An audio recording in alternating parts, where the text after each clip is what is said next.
I'm Matt. I'm Kerry. We are the Stagmer brothers, a Baltimore knife and sword. Our work can be seen on film, Broadway, and at Renaissance festivals around the country.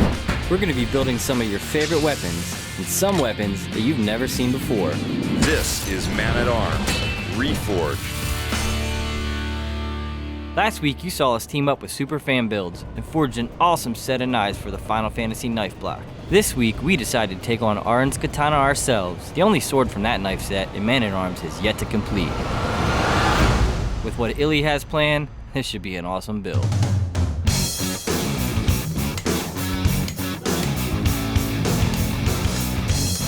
I'm going to use 3 of these billets and then at the very end weld them separately into what is called a jacket for the katana.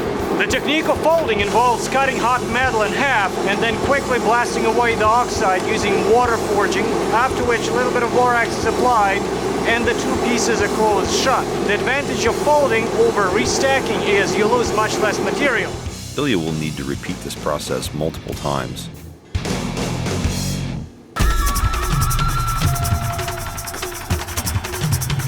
Me and Ilya study the Japanese-style techniques for forging billets. You'll notice that we do a lot of wet forging. That helps to blow off the scale. And that's something that we've learned by studying photos and watching videos of old Japanese smiths working.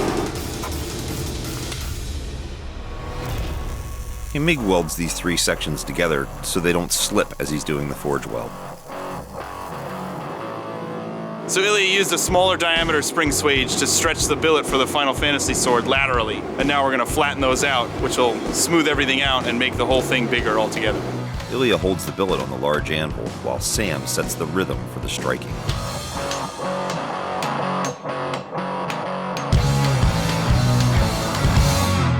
Ilya is bringing the billet over to the V-block on the fly press. Sam is holding a fullering tool as Kerry rotates the fly. This is going to be creating the V-shaped boat that will then be the outside layer of the katana.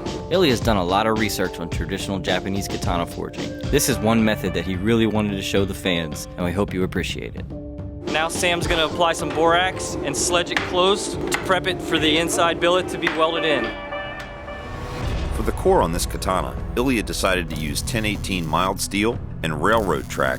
This is totally historically accurate. In World War II, Japan invaded China and were cutting down the train system to make gun barrels and swords for their army. Now that the jacket is complete and waiting for its partner, it's time to weld the core.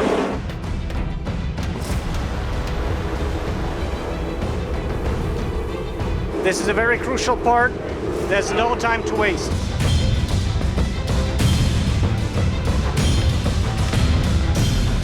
So the residual heat of the outside wrap is bringing the inside layer up to the same temperature. They'll then go back, get some heat, and then begin their welding process. As you can see, this kind of work is very labor intensive. Swinging a 12-pound sledgehammer, more than 180 beats per minute, it's not easy.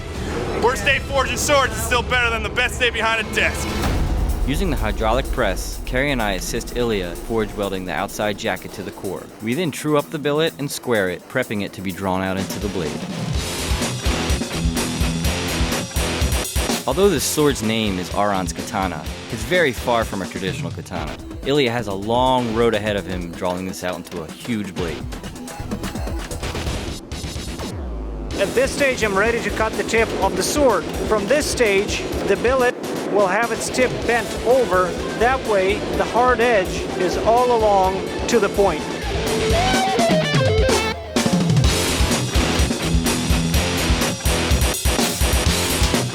The tip setting completes the transformation from a box cutter to a katana. So Ilya basically has this blade to shape.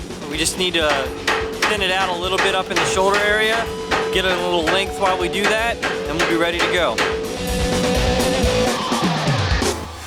The blade now being to shape, Ilya begins to hand bevel. He starts on the edge, working from the point to the shoulder, and then he moves on to the spine. The spine isn't a cutting edge, but it still needs to be beveled to give it that proper shape and katana-like form. Ilya uses a wooden hammer to straighten the blade. As he's doing this, he uses the side of the hammer to scrape off any excess scale. The blade twists as it cools off, because of the built-up stress during the forging process. The straightening both normalizes the steel as well as sets my final shape.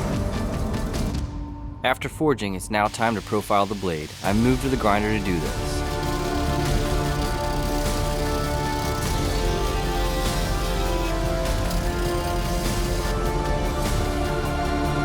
Using the guidelines that Ilya drew on with a Sharpie, I now bevel the blade. I go to the sander and begin on the edge side and then move to the spine.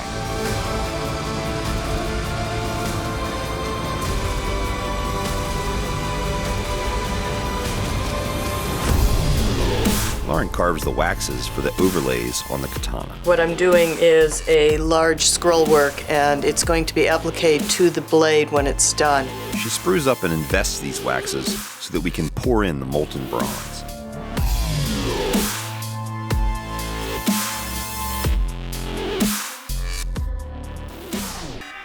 Lauren pulls the flask from the kiln. It's about 1,000 degrees. I'll be pouring in 2,100 degree bronze into the cavity.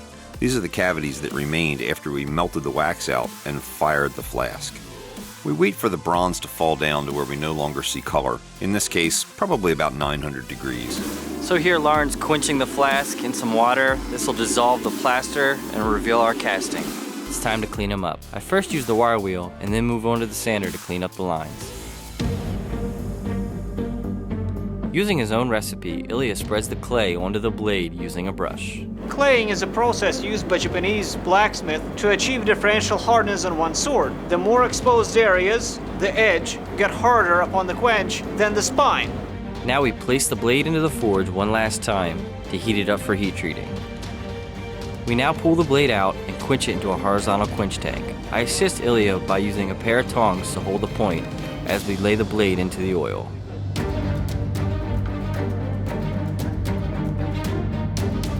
After the quench, we can see the differences in color between the exposed areas and the areas covered by the clay. After heat treating, this blade is fairly brittle, and we need to do a little bit of straightening. Knowing that we're going to keep that hard edge on the front, and we're going to keep the hamon, Ilya can take a torch to the back spine, soften it slightly, and bring the blade back to form. Matt begins the polishing process on this sword. Since the entire piece is Damascus, at about 3,000 layers with its additional core, he's going to get that surface fairly clean, make it nice and smooth. I start at a 120 grit, move on to a 280, and then onto the Scotch-Brite for final prep. I place the blade into our ferrochloride tube and begin to etch. This blade is a little too big to fit all the way down into the tube, so I use a bucket and spread it on with a hand Scotch-Brite pad. You can now see the high layer Damascus pattern. You can also see the shadow on the edge, which is our hamon, which is the result of Ilya treating the blade with clay before heat treat. Ilya drills the rivet holes with a slightly undersized drill bit. This will allow us to force a rod through. It will stay extremely tight and keep the pieces tight on the blade after we rivet them. We chose to rivet the overlay instead of soldering it on because we have half an inch of a blade here and soldering would have ruined the temper. Ilya places the bronze scrollwork onto the blade and using the pilot holes he drilled before heat treat, rivets them on.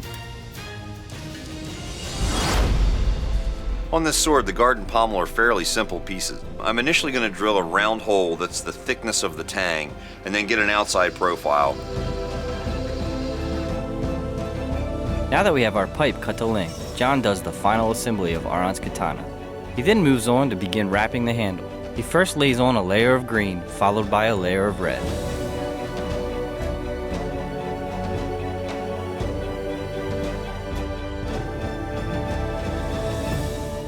This build demonstrated some next level forging and some really challenging grinding.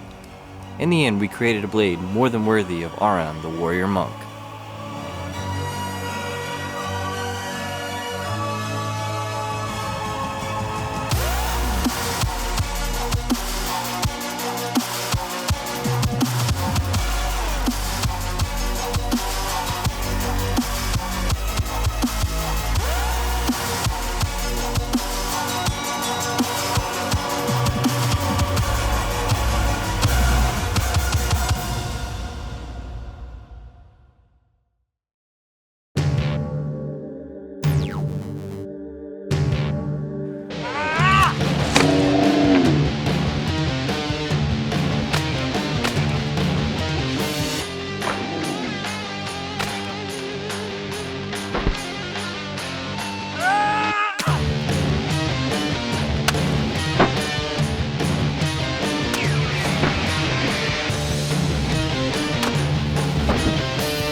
Click here to subscribe, or click here to watch more episodes. Thanks for watching Man-at-Arms Reforged. We need to know what you want the guys to build, so tell us in the comments below what weapons you want to see next.